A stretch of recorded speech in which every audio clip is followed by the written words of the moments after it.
గమనించానంటే మన బ్యాక్గ్రౌండ్ ఎలాగున్నా కానీ దేవుడు నన్ను వాడుకోగలడు. దేవునికి స్తోత్రం.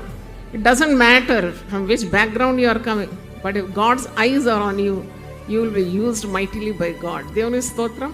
అమ్మోనీయులు శత్రువులు, వారిని ఏ విధంగా ఎదుర్కోవాలని ఈ సహోదరులకు ఎవరికి తెలియదు, అంత ధైర్యం లేదు. వాళ్ళు తృణీకరించినారు ఈ యెఫ్తాను. సహోదరులందరూ తృణీకరింపబడిన రాయి మూలకు తలరాయి ఆయన. ఇది ఎవరి వలన కలిగిన కార్యం? ఇది యెహోవా వలన కలిగిన కార్యం. ఈరోజు నీ కుటుంబస్తులు నిన్ను త్యజించిన, నిన్ను తృణీకరించిన అన్నదమ్ములు కానీ అక్కచెల్లెలు కానీ, మరి నేను లెక్క చేయకపోయినా నువ్వు పర్వా చేయొద్దు. నువ్వు ఎవరికి సమీపంగా ఉండాలి?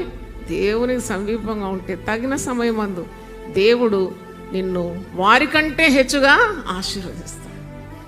45వ కీర్తన 7వ వచనంలో ఒక మాట ఉంది కదా, నీవు దుర్నీతిని ద్వేషించి నీతిని ప్రేమించినావు. కాబట్టి నీ సహోదరులందరికంటే, నీ చెలికాండ్రందరికంటే హెచ్చగినట్లుగా నీ తలను ఆనంద తైలంతో అభిషేకిస్తాడు.